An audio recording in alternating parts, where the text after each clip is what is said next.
சமீபத்தில் தமிழக அரசு குறுவை தொகுப்பு அறிவித்துள்ளது.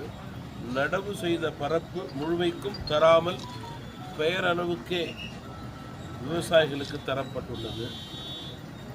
வெற்று விளம்பரத்துக்காகவே குறுவை தொகுப்பு அறிவித்திருப்பதாக விவசாயிகள் கருதுகிறார்கள். நெல் கொள்முதல் நிலையங்களிலே தேங்கி கிடக்கின்ற நெல் மூட்டைகளை உடனடியாக சேமிப்பு கிடங்குகளுக்கு மாற்றி சேதாரத்தை அரசு தவிர்க்க வேண்டும்.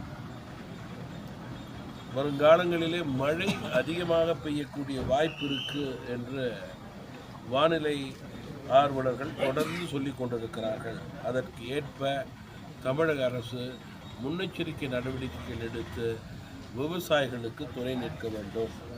குறிப்பாக வடிகால் அனைத்தையும் முறையாக தூர்வாரி பராமரிக்க வேண்டும்.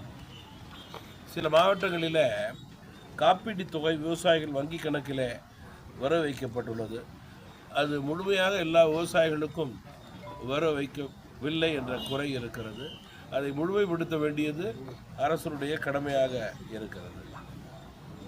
தற்போது சம்பா பணி தொடங்கப்பட்டுள்ளது.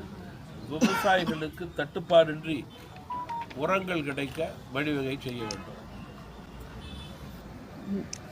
முக்கியமாக கரும்பு விவசாயிகள் தற்பொழுது கரும்புக்கு டன் ஒன்றுக்கு ரூபாய் 3500 வழங்கப்படுகிறது.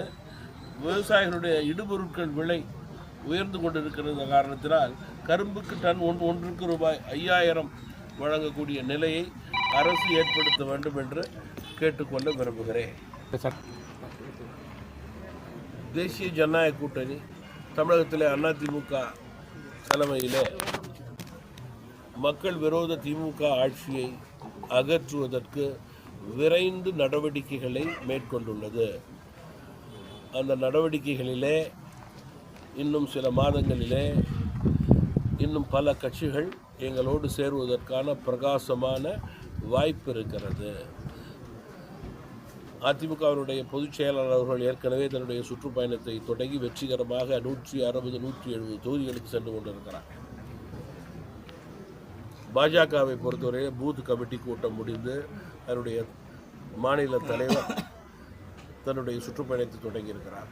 தமிழ் மாநில காங்கிரஸ் கட்சியை பொறுத்தவரையில் 4 மண்டலங்களாக மாவட்டங்களை பிரித்து தஞ்சை, சென்னை, அதே போல் கோவை, மதுரை என்று எல்லா மண்டலங்களிலும் எல்லா மாதங்களிலும் 4 கூட்டங்கள் நடைபெற்று கொண்டிருக்கிறது.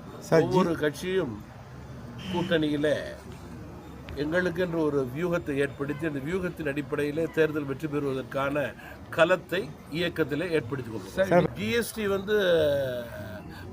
மக்களுக்கு கிடைத்திருக்கிற மிகப்பெரிய வரப்பிரசாதம். பிரதமர் மோடி, மத்திய அரசு, நிதி அமைச்சருக்கு நன்றி தெரிவித்துக் கொள்கிறேன். சார், விஜயோட அரசியல் தேர்தல் எப்படி சார்? எங்கள் அணியை பொறுத்தவரையிலே பிரகாசமான வெற்றி வாய்ப்பு இருக்கிறது. அதை நாங்கள் தொடர்கிறோம். அந்த தொடர் வெற்றியிலே முடியும். வியூகத்தின் அடிப்படையில் மாவட்டங்களை மண்டலமாக பிரித்து எல்லா மண்டலங்களிலும் எல்லா மாவட்டங்களிலும் ஒவ்வொரு மாதத்திலும் விவசாயிகளுக்கான கருத்தரங்கு ஒன்று நடக்கிறது. அதில் விவசாய குறைகளை கேட்டு தீர்க்கின்றோம். இயக்கத்தினுடைய ரெவென்யூ மாவட்ட கூட்டங்கள் நடைபெறுகிறது. இயக்கத்தினுடைய துணை அமைப்பு கூட்டங்கள் நடைபெறுகிறது.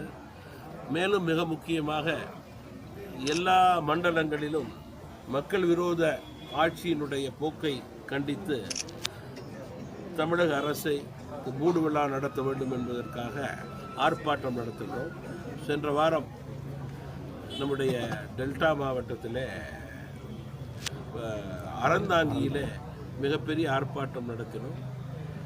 வருகின்ற 5ஆம் தேதி ஞாயிற்றுக்கிழமை பெரம்பலூரில் மிகப்பெரிய அளவில் ஆர்ப்பாட்டம் தமிழ் மாநில காங்கிரஸ் கட்சியின் சார்பிலே திமுக அரசை எதிர்த்து நடைபெறவிருக்கிறது.